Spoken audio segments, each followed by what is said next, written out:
পয়লা July doctor দিবস উপলক্ষে Titas charitable ট্রাস্টের পক্ষ থেকে কোচবিহার ফিল্ম সোসাইটি হল ঘরে দ্বিতীয় বর্ষের স্বাস্থ্যজ্যোতি সম্মান প্রদান অনুষ্ঠান অনুষ্ঠিত হয়।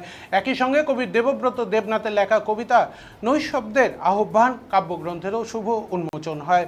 অনুষ্ঠানে উপস্থিত ছিলেন কোচবিহার পঞ্চানন বর্মা বিশ্ববিদ্যালয়ের বিশিষ্ট অধ্যাপক ডক্টর মাধবচন্দ্র অধিকারী, অধ্যাপক ভগীরথ দাস, বিশিষ্ট স্ত্রীরোগ বিশেষজ্ঞ ডক্টর দিলীপ কুমার রায়, বিশিষ্ট শিশুরোগ বিশেষজ্ঞ ডাক্তার দেবদাস মুখার্জি, অবসরপ্রাপ্ত অধ্যাপক ডক্টর ফণীন্দ্রনাথ রায় সহ বহু কবি, সাহিত্যিক, লেখক, প্রাবন্ধিক, বাচিক শিল্পী এবং বিশিষ্ট শিক্ষক ও সমাজকর্মীগণ। তিতাস চ্যারিটেবল ট্রাস্টের পক্ষ থেকে এবছর স্বাস্থ্যজ্যোতি সম্মান প্রদান করা হয় তুফানগঞ্জ মহকুমা হাসপাতালের বিশিষ্ট স্ত্রীরোগ বিশেষজ্ঞ ডাক্তার দিলীপ কুমার রায়কে, কোচবিহার জেলার স্বনামধন্য শিশুরোগ বিশেষজ্ঞ ডাক্তার দেব কুমার মুখার্জি এবং নাক কান গলার বিশিষ্ট চিকিৎসক অমল বসাককে।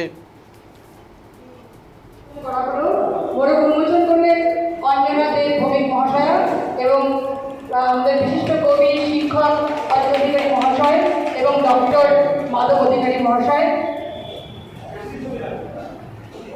বইয়ের নাম নৈশব্দের আহ্বান।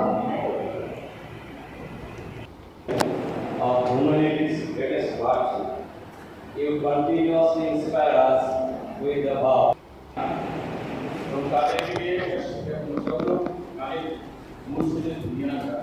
সত্যি বলতে কাজগুলি করি সেটা আমাকে একটা আমার বড় ওই জানলার দিকে তাকিয়ে থাকতো যে দেখে ভারী কষ্ট হতো আমাদের। আমরা কেউ মাস্টার হতে চেয়েছিলাম, কেউ ডাক্তার, কেউ উকিল, বিশেষজ্ঞ